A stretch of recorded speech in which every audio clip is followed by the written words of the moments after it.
Hi everyone, this is Kate Barford in Melbourne, Australia. I'm an apprentice in the Art2Ride Associate Trainer program, and I'm going to discuss my seat in this video, how it's influenced by the horse's movement and how it influences the horse's movement, and also the application of the aids. So the main aid that you can see me applying here in the walk is that I'm using my legs alternately to get his energy out in front of me or get him ahead of the leg. He has a tendency to feel like he's sucking back at the beginning of the work, so I really want to focus on just getting that energy to release forward out in front of me. And in the trot, I'm doing the same thing, but I'm applying both legs to get him to release forward. The main thing you'll see here in the trot work is that when he hollows and he's incorrect and not over his back, I tend to get onto my forehand, so to speak. I tend to look more like I'm in a 2-point position leaning forward. And I think that's just because I feel that I need a little bit more momentum to get me up out of the seat. But when he goes correctly, I look a bit straighter and I'm more rhythmic, and I'm just popping in and out of the seat a bit easier and straighter. And you'll notice I sit a couple strides there, but that's just because I expected him to make the downward transition and he didn't quite get there.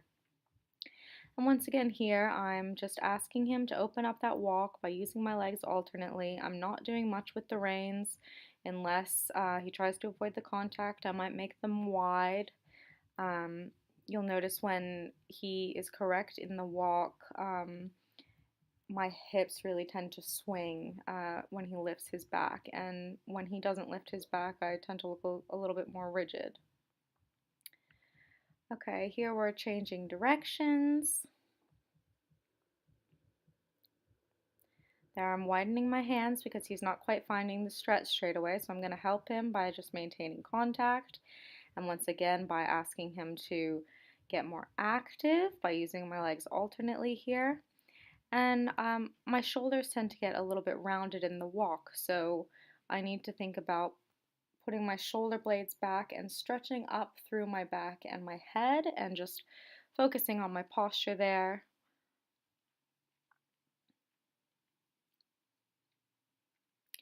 All right, here we go back into the trot.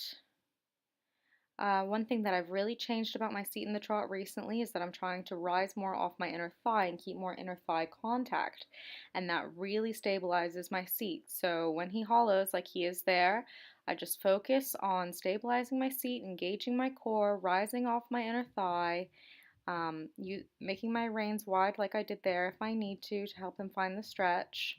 You can see I'm a little bit leaning forward, and then as he comes into the stretch, I straighten up. My pelvis is moving forward and backwards rather than up and down there more nicely.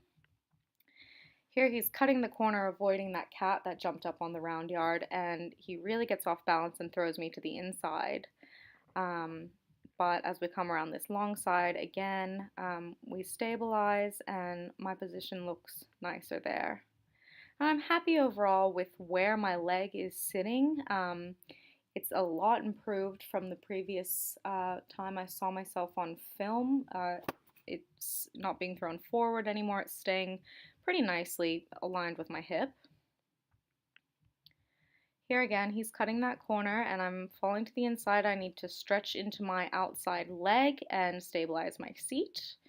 And here we go. We get a few really nice strides here. At this stage, Danny and I are both influencing the way each other are moving. When my seat is correct, it helps him balance and go correct, and when he's correct, I can rise easier and straighten up. This horse has an extremely short back. He's in a 16.5-inch dressage saddle, and it takes up every inch of his weight-bearing area. I think once his wither lifts a bit, we can probably get a nicer, less downhill fit, and maybe I'll be thrown forward left. Overall, I just need to work on straightening up a bit more, pinning my shoulder blades back a bit. But I think a lot of that will come as Danny gets more consistent as well, and I'm happy with our progress overall. Thanks.